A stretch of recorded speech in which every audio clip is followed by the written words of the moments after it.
ನಮಸ್ಕಾರ ಸ್ನೇಹಿತರೆ, welcome back to my channel. ಮೊದಲನೇದಾಗಿ ಗೃಹಲಕ್ಷ್ಮಿ ಯೋಜನೆ ಬಗ್ಗೆ, ಅದರಲ್ಲೂ ಕೂಡ ಗೃಹಲಕ್ಷ್ಮಿ ಹಣದ ಬಿಡುಗಡೆ ಬಗ್ಗೆ ಸಚಿವೆ ಲಕ್ಷ್ಮೀ ಹೆಬ್ಬಾಳ್ಕರ್ ನಿನ್ನೆ ಕೂಡ ಒಂದು ಹೊಸ ಮಾಹಿತಿಯನ್ನು ಕೊಟ್ಟಿದ್ದಾರೆ. ಏನು ತಿಳಿಸಿದ್ದಾರೆ, ಅದರ ಜೊತೆಯಲ್ಲಿ ಸಾಕಷ್ಟು ಉಪಯುಕ್ತ ಮಾಹಿತಿಗಳು, ಅನ್ನಭಾಗ್ಯ ಆಗಿರ್ಬೋದು ಅಥವಾ SSP ಸ್ಕಾಲರ್ಶಿಪ್ ಬಗ್ಗೆ ಆಗಿರ್ಬೋದು, ಸಾಕಷ್ಟು ವಿಚಾರಗಳ ಬಗ್ಗೆ ಈ ಒಂದು ವಿಡಿಯೋದಲ್ಲಿ ಮಾಹಿತಿ ಇದೆ. ದಯವಿಟ್ಟು ಯಾರೆಲ್ಲ ವಿಡಿಯೋ ನೋಡ್ತಾ ಇದ್ದೀರಾ, ದಯವಿಟ್ಟು ಪೂರ್ತಿ ವಿಡಿಯೋನ ನೋಡಿ. ನೀವೇನಾದರೂ ಹೊಸದಾಗಿ ನಮ್ಮ ಚಾನಲ್ ನೋಡ್ತೀರಾ ಅಂದರೆ ಸಬ್ಸ್ಕ್ರೈಬ್ ಮಾಡ್ಕೊಳ್ಳಿ. ಹಾಗೆ ಎಲ್ಲರೂ ವಿಡಿಯೋಕ್ಕೊಂದು ಲೈಕ್ ಕೊಡುವ ಮೂಲಕ ಸಪೋರ್ಟ್ ಮಾಡಿ. ಮೊದಲನೇದಾಗಿ ಹೇಳಬೇಕು ಅಂದರೆ, ನಿನ್ನೆ ಒಂದು ಡೀಟೇಲ್ ವಿಡಿಯೋ ಮಾಡಿದ್ದೆ. ನಮ್ಮ ಫಲಾನುಭವಿಗಳಿಗೆ ಇನ್ನೂ ಕೂಡ ಎಷ್ಟು ಕಂತು ಬರೋದು ಬಾಕಿ ಇದೆ ಮತ್ತು ಯಾವ ಕಂತು ಯಾವ ತಿಂಗಳಲ್ಲಿ ಜಮಾ ಆಗಿದೆ, ಈ ಎಲ್ಲ ಮಾಹಿತಿಯನ್ನು ಒಂದು ಡೀಟೇಲ್ ಪ್ರೂಫ್ ಸಮೇತ ನಿಮಗೆ ವಿವರಣೆಯನ್ನು ಕೊಟ್ಟಿದ್ದೆ. ಸಾಕಷ್ಟು ಜನ, ಬಹುತೇಕ ಜನರು ನೀವು ಹೇಳೋದು ಕರೆಕ್ಟ್ ಇದೆ ಸರ್, ನಿಮ್ಮ ಮಾಹಿತಿ ಸರ್ಕಾರಕ್ಕೆ ತಲುಪಿದರೆ ನಿಜವಾಗ್ಲೂ ಅವರಿಗೂ ಕೂಡ ಒಂದು ಕ್ಲಾರಿಟಿ ಸಿಗುತ್ತೆ.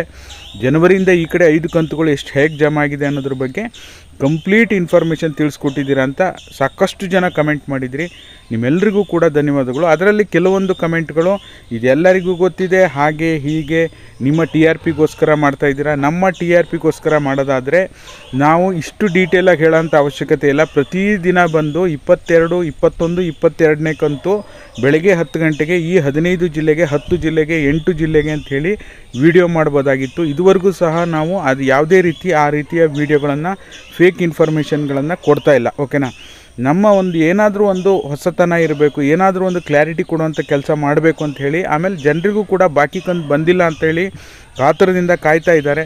ಆದಷ್ಟು ಸರ್ಕಾರಕ್ಕೆ ಮುಟ್ಲಿ ಅನ್ನೋ ಒಂದು ಉದ್ದೇಶದಿಂದ ವಿಡಿಯೋ ಮಾಡಿ ಅಪ್ಡೇಟ್ ಮಾಡುವ, ನಿರಂತರವಾಗಿ ಇದ್ರ ಬಗ್ಗೆ ಅಪ್ಡೇಟ್ ಕೊಡ್ತಾನೇ ಇದ್ದೀವಿ. ಓಕೆನಾ?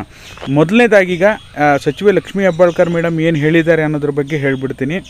ಈಗ ಗೃಹಲಕ್ಷ್ಮಿ ಯೋಜನೆ 3 ತಿಂಗಳಿಗೊಮ್ಮೆ ನೀವು ಕೊಡ್ತೀರಂತೆ. ಇದಕ್ಕೆ ಸಂಬಂಧಪಟ್ಟ ಹಾಗೆ 3 ತಿಂಗಳಿಗೊಮ್ಮೆ ಕೊಡ್ತಾ ಇದ್ದೀವಿ. 3 ತಿಂಗಳಿಗೆ ಕೊಟ್ಟರೂ ಸಹ ನಾವು ಯಾವುದೇ ಕಾರಣಕ್ಕೂ ನಿಲ್ಲಿಸಲ್ಲ ಅಂಥೇಳಿ ಏನು ಗ್ಯಾರಂಟಿ ಯೋಜನೆಗಳ ಪ್ರಾಧಿಕಾರದ ಅಧ್ಯಕ್ಷರಾಗಿರ್ತಕ್ಕಂಥ HM ರೇವಣ್ಣ ಅವರು ಮಾಹಿತಿ ಕೊಟ್ಟಿದ್ದಾರೆ.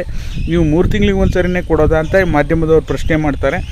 ಆವಾಗ ಇಲ್ಲ, ನಾವು ಖಂಡಿತವಾಗ್ಲೂ ಇನ್ನು ಪ್ರತಿ ತಿಂಗಳು ಹಣ ಜಮಾ ಮಾಡಲಿಕ್ಕೆ ಪ್ರಾರಂಭ ಮಾಡ್ತೇವೆ. ಪ್ರತಿ ತಿಂಗಳು ಕೂಡ ಮಹಿಳೆಯರಿಗೆ ಹಣ ಜಮಾ ಮಾಡಬೇಕು ಅನ್ನೋದೇ ನಮ್ಮ ಒಂದು ಒತ್ತಾಯ ಆಗಿದೆ. ಹಾಗಾಗಿ ಇನ್ನು ಅದರ ಜೊತೆಯಲ್ಲಿ ಗೃಹಲಕ್ಷ್ಮಿ ಸಂಘ ಅಂಥೇಳಿ ನಿರ್ಮಾಣ ಮಾಡ್ತೇವೆ. ಗೃಹಲಕ್ಷ್ಮಿ ಸಂಘ ಅಂಥೇಳಿ ನಿರ್ಮಾಣ ಮಾಡಿ ಮಹಿಳೆಯರಿಗೆ ಉಳಿತಾಯದ ಜೊತೆಗೆ ಸಾಲ ಸೌಲಭ್ಯದ ಅವಕಾಶವನ್ನು ಕೂಡ ನಾವು ಮಾಡಿಕೊಡ್ತೀವಿ ಮುಂದಿನ ದಿನಗಳಲ್ಲಿ ಅಂಥೇಳಿ ಮಾಹಿತಿ ಕೊಟ್ಟಿದ್ದಾರೆ. ಬಟ್ ಆದರೆ ಮೊದಲು ನನ್ನ ಅಭಿಪ್ರಾಯದ ಪ್ರಕಾರ ಗೃಹಲಕ್ಷ್ಮಿ ಸಂಘ ಮಾಡೋದು ಅವರಿಗೆ ಯಾರಿಗೆ ಇಷ್ಟ ಇದೆ, ಉಳಿತಾಯ ಮಾಡುವಂಥ ಆಸಕ್ತಿ ಇದ್ದವರು ಮಾಡ್ಬೋದು, ಇಲ್ಲದ್ರೆ ಇಲ್ಲ. ಓಕೆನಾ?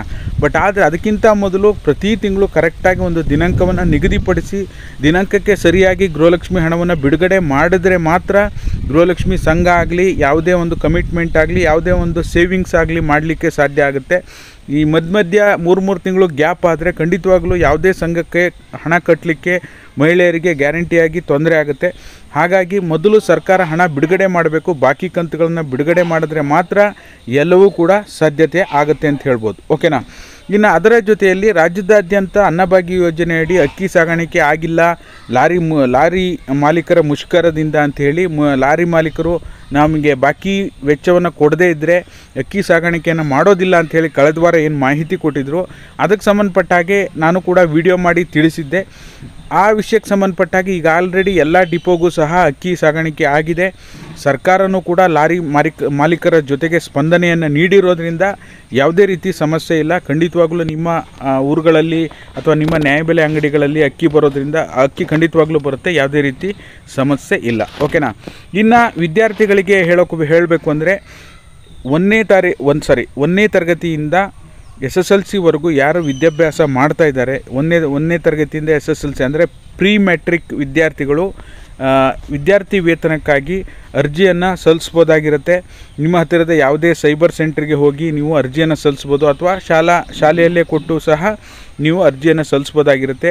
ನೀವು ಕೂಡ ಗೂಗಲ್ ಓಪನ್ ಮಾಡಿ SSP ಅಂತ ಟೈಪ್ ಮಾಡಿದ್ರೆ ಈ ರೀತಿಯಾಗಿ ಬರುತ್ತೆ. ನನ್ನ ಇನ್ನೊಂದು ದುಷ್ಯಂತ್ ಟ್ರೆಂಡಿಂಗ್ ಇನ್ಫೋ ಅಂತ ಚಾನಲ್ ಇದೆ. ಆ ವಿಡಿಯೋದ ಲಿಂಕ್ ಇದೇ ವಿಡಿಯೋದ ಡಿಸ್ಕ್ರಿಪ್ಷನ್ ಬಾಕ್ಸ್ ಅಥವಾ ಕಮೆಂಟ್ ಬಾಕ್ಸಲ್ಲಿ ಹಾಕಿರ್ತೀನಿ. ನೀವು ಮೊದಲು ಸ್ಟೇಟಸನ್ನು ಚೆಕ್ ಮಾಡಿ, ರಿನ್ಯೂವಲ್ ಯಾರು ಮಾಡಬೇಕಾಗಿದೆ, ರಿನ್ಯೂವಲ್ಗೋಸ್ಕರ ಯಾರು ವೆಯ್ಟ್ ಮಾಡ್ತಾ ಇದ್ದೀರಾ, ಸ್ಟೇಟಸನ್ನು ಚೆಕ್ ಮಾಡಿ. ಸ್ಟೇಟಸ್ ಚೆಕ್ ಮಾಡೋದು ಹೇಗೆ ಅಂತ ಆಲ್ರೆಡಿ ನಾನು ಡೀಟೇಲ್ ವಿಡಿಯೋ ಮಾಡಿದ್ದೀನಿ. ನಾನು ಇನ್ನೊಂದು ಚಾನಲಲ್ಲಿ ಆ ವಿಡಿಯೋದ ಲಿಂಕ್ ಕಮೆಂಟ್ ಬಾಕ್ಸಲ್ಲಿ ಹಾಕಿರ್ತೀನಿ, ನೀವು ಕೂಡ ಚೆಕ್ ಮಾಡ್ಬೋದಾಗಿರುತ್ತೆ. ಇನ್ನು ಮೂರನೇದಾಗಿ PM ಕಿಸಾನ್ ಯೋಜನೆ ಬಗ್ಗೆ ಮಾಹಿತಿ ಕೊಡಬೇಕು ಅಂದರೆ PM ಕಿಸಾನ್ ಯೋಜನೆಯ 20ನೇ ಕಂತು ಇನ್ನೂ ಕೂಡ ಬಿಡುಗಡೆ ಆಗಿಲ್ಲ ಸ್ನೇಹಿತರೆ. ಓಕೆನಾ, 20ನೇ ಕಂತಿಗೆ ವೆಯ್ಟ್ ಮಾಡ್ತಾ ಇರುವಂತಹ ಫಲಾನುಭವಿಗಳಿಗೆ ಯಾವಾಗ ಬರುತ್ತೆ? PM ಕಿಸಾನ್ ಯೋಜನೆ ಹಣ ಜೂನ್ ತಿಂಗಳಲ್ಲೇ ಬರಬೇಕಾಗಿತ್ತು. ಜುಲೈ 2ನೇ ವಾರ ಆಗಿ 3ನೇ ವಾರ ಸ್ಟಾರ್ಟ್ ಆಗ್ತಾ ಇದೆ. ಇನ್ನೂ ಕೂಡ ಯಾವ ಡೇಟಿಗೆ PM ಕಿಸಾನ್ ಯೋಜನೆ ಹಣ ಬಿಡುಗಡೆ ಆಗುತ್ತೆ ಅಂಥೇಳಿ ದಿನಾಂಕವನ್ನು ಅಧಿಕೃತವಾದ ವೆಬ್ಸೈಟಲ್ಲಿ ಅಪ್ಡೇಟ್ ಮಾಡಿಲ್ಲ. ಹಾಗಾದರೆ ಯಾವಾಗ ಜಮಾ ಆಗುತ್ತೆ ಅಂಥೇಳಿ ನಿರಂತರವಾಗಿ ಸಾಕಷ್ಟು ಜನ ಕಮೆಂಟ್ ಮಾಡಿ ಕೇಳ್ತಾ ಇದ್ದೀರಾ. ಇದಕ್ಕೆ ಸಂಬಂಧಪಟ್ಟಾಗ ಹೇಳಬೇಕು ಅಂದರೆ ಈಗ ಯಾವ ಡೇಟಿಗೆ ಜಮಾ ಆಗುತ್ತೆ ಅಂತ ಸರ್ಕಾರದಿಂದ ನಿಗದಿಪಡಿಸಿಲ್ಲ, ಬಟ್ ಆದರೆ ಜಮಾ ಆಗುವಂಥ ಸಾಧ್ಯತೆಯನ್ನು ನಾವು ಹೇಳ್ಬೋದಾಗಿರುತ್ತೆ. ಬಿಹಾರದಲ್ಲಿ ಜುಲೈ 18ನೇ ತಾರೀಕು ಬಿಹಾರದಲ್ಲಿ ಒಂದು ದೊಡ್ಡ ಸಮಾವೇಶ ಇದೆ.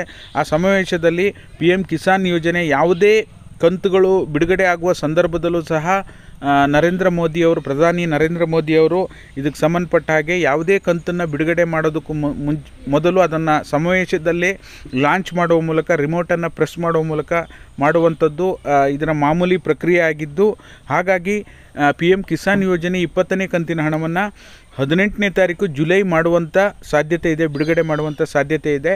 ಇದಕ್ಕೆ ಸಂಬಂಧಪಟ್ಟ ಹಾಗೆ ಅಧಿಕೃತವಾಗಿ ಡೇಟನ್ನು ಫಿಕ್ಸ್ ಮಾಡಿದ್ರೆ, ದಿನಾಂಕವನ್ನು ನಿಗದಿ ಮಾಡಿದ್ರೆ ನಮ್ಮ ಚಾನಲ್ನಲ್ಲೇ ಮೊದಲು ಅಪ್ಡೇಟ್ ಮಾಡಿ ನಿಮಗೆ ತಿಳಿಸುವಂಥ ಕೆಲಸ ಮಾಡ್ತೀವಿ. ರೇಷನ್ ಕಾರ್ಡ್ ತಿದ್ದುಪಡಿ ಬಗ್ಗೆ ಕೇಳ್ತಾ ಇದ್ದೀರಿ. ರೇಷನ್ ಕಾರ್ಡ್ ತಿದ್ದುಪಡಿಗೆ ಮತ್ತೆ ಎಕ್ಸ್ಟೆಂಡ್ ಮಾಡಿದ್ದಾರೆ.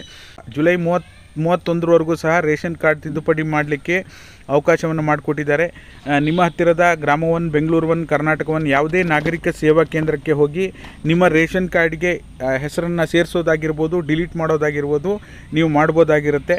ಹಾಗಾಗಿ ರೇಷನ್ ಕಾರ್ಡ್ ತಿದ್ದುಪಡಿ ಮಾಡಲು ಬಯಸುವಂಥವರು ಅಡ್ರೆಸ್ ಬದಲಾವಣೆ ಮಾಡಿದ್ರೆ ಅಥವಾ ಸಣ್ಣ ಪುಟ್ಟ ಯಾರ್ದಾರು ಮಕ್ಕಳನ್ನ ಹೆಸರನ್ನ ಸೇರಿಸಿದ್ರೆ ಏನಾದರೂ ನಮಗೆ ಹಣ ಬರೋದು ಡಿಲೇ ಆಗುತ್ತಾ ಅಂತ ಖಂಡಿತವಾಗ್ಲೂ ಯೋಚನೆ ಮಾಡ್ತಾ ಇರ್ತೀರಾ. ಆ ರೀತಿ ಯಾವುದೇ ರೀತಿ ಸಮಸ್ಯೆ ಇಲ್ಲ. ನಿಮಗೆ ಅಡ್ರೆಸ್ ಆಗಲಿ ಅಥವಾ ಮಕ್ಕಳನ್ನು ಸೇರಿಸೋದಾಗಲಿ ಈ ರೀತಿ ಬದಲಾವಣೆ ಮಾಡಿದ್ರೆ ಗೃಹಲಕ್ಷ್ಮಿ ಹಣ ಬರೋದಕ್ಕೆ ಯಾವುದೇ ರೀತಿ ತೊಂದರೆ ಆಗಲ್ಲ.